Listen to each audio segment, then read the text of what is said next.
Hello everyone, this is प्रीति। स्वागत है आपका आपके अपने यूट्यूब चैनल लेट्स कम्पीट में। आज हम डिस्कस करेंगे most important question of English pedagogy. बहुत इंपॉर्टेंट वीडियो आपके लिए होने वाली है।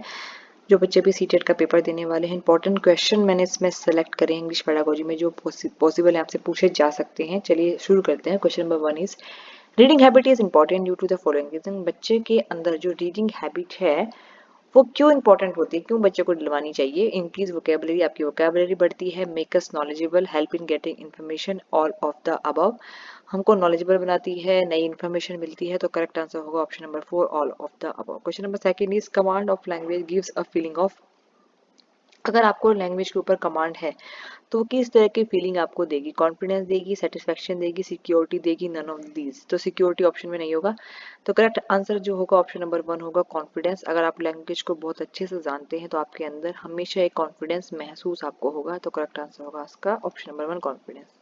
Question number 3 is the general aims of teaching prose are. Prose पढ़ाने के जनरल एम्स क्या है, हम क्यों बच्चे को प्रोज पढ़ाते हैं। प्रोज का मतलब हिंदी में होता है गद्य, ठीक है। ऑप्शन है आपके to enable student to listen speak read and write English prose, ताकि बच्चे जो है listen speak and read and write कर सकें, ठीक है। To enable students to comprehend the thought, जो थॉट लिखा गया उसको बच्चे समझें। To enrich student active and passive vocabulary, बच्चे की एक्टिव एंड पैसिव वोकेबलरी बढ़ सके। एक्टिव वोकेबलरी वो वोकेबलरी होती है जो आप डे टू डे लाइफ में यूज करते हैं, ठीक है, वो शब्दकोश होता है। और पैसिव जो कभी कभी यूज करा जाता है, मतलब उतना फ्रीक्वेंटली यूज नहीं होता, वो होती है हमारी पैसिव वोकेबलरी। तो आपकी वोकेबलरी बढ़ेगी, बिल्कुल बढ़ेगी। प्रोज पढ़ने से ऑब्वियसली बात है आप अच्छी तरह से लिख बोल पाएंगे, ठीक है, और समझ पाएंगे प्रोज को, और आपकी एक्टिव पैसिव वोकैबुलरी बढ़ेगी। तो all of the above will be the correct answer. Question number 4 is learners benefit from guided reading, it should be done at. Learners जो है गाइडिंग रीडिंग से बेनिफिट होते हैं, तो ये किस लेवल पे करना चाहिए। Primary level, upper primary level, secondary level या फिर हायर सेकेंडरी लेवल, ठीक है। तो इसका जो करेक्ट आंसर होगा वो होगा आपका higher secondary level. Question number 4 का करेक्ट आंसर होगा option number 4, higher secondary level. अगर आपको ये वीडियो पसंद आती है तो प्लीज वीडियो को लाइक करें, चैनल पर नए हैं तो चैनल को सब्सक्राइब करें एंड कमेंट करना ना भूलें, बिकॉज आपके कमेंट हमें मोटिवेशन देते हैं। और किसी भी तरह का कोई डाउट हो आप मुझे कमेंट सेक्शन में प्लीज बताना, ठीक है। चलिए question number 5 is loud reading is done to access.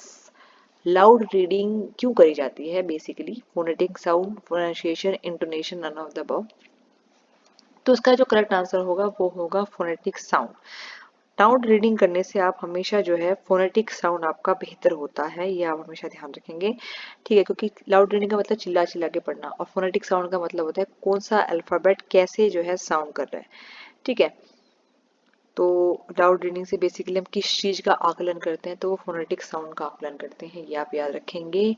In reading scanning means, reading होती है स्कैनिंग, उसका मतलब क्या होता है। देखो स्कैनिंग, स्कीमिंग, एक्सटेंसिव, इंटेंसिव, ये 4 तरह की रीडिंग है। वीडियो मैंने बनाई हुई है, प्लेलिस्ट में आप जाकर के देखना, बहुत अच्छे से पढ़ के जाना। क्वेश्चन हमेशा पूछे जाते हैं किसी न किसी फॉर्म में, ठीक है।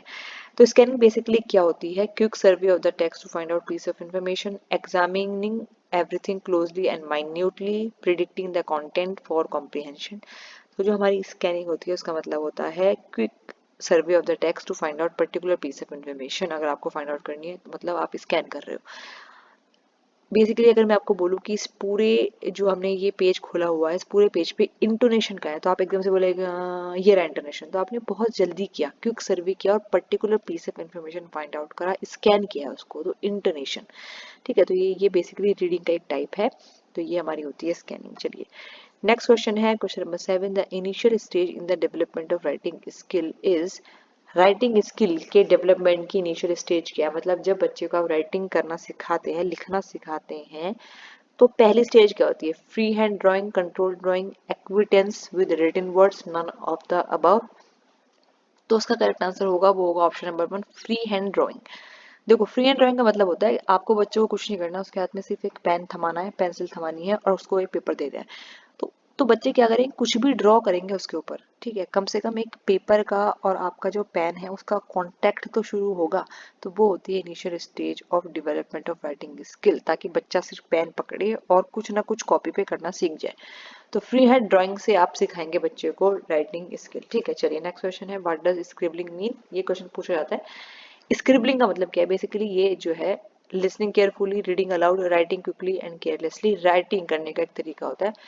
स्क्रिबल करना का मतलब होता है बेसिकली जब आप जल्दीबाजी में लिखते हैं और केयरलेसली कुछ चीज लिखते हैं तो हम उसको बोलते हैं स्क्रिबलिंग। ठीक है, जल्दीबाजी में और केयरलेसली लिखना। नेक्स्ट क्वेश्चन हमारा, through silent reading the learners may become proficient in. Silent reading करने से लर्नर किस चीज में प्रोफिशिएंट होगा, निपुण होगा। साइलेंट रीडिंग का मतलब ऐसी रीडिंग जिसमें आप लोग जो है बोलते नहीं है, मन के अंदर पढ़ते हैं। वोकैबुलरी, ग्रामर, स्पीकिंग और राइटिंग। स्पीकिंग राइटिंग बिल्कुल नहीं होंगे। अब बचा वोकैबुलरी और ग्रामर। ग्रामर की भी संभावनाएं कम है साइलेंट रीडिंग से बेहतर होने की, लेकिन वोकैबुलरी आपकी अच्छी हो सकती है साइलेंट रीडिंग से। तो करेक्ट आंसर होगा option number 1। Question number 10 is which is not a quality of good hand writing. Good hand writing की क्या क्वालिटी नहीं है। लेजिबिलिटी मतलब पढ़ने योग्य होनी चाहिए, बिल्कुल होनी चाहिए। डिस्टिंक्ट होनी चाहिए, डिस्टिंक्टिवनेस मतलब डिफरेंट होनी चाहिए। ठीक है, बिल्कुल होनी चाहिए। स्पेस प्रॉपर होना चाहिए राइटिंग के अंदर, मतलब शब्द के बीच में स्पेस होना चाहिए, बिल्कुल होना है। अच्छी एक होना चाहिए, मतलब एक अच्छी क्वालिटी है।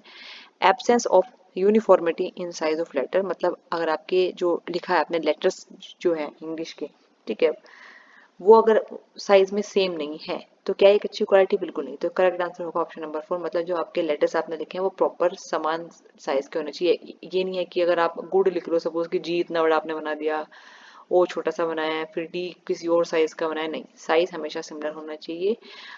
तो ये एक अच्छी क्वालिटी नहीं होगी, absence of uniformity in the size of letter. Question number 11 is if is student make pronunciation error the best way to help him or her is to.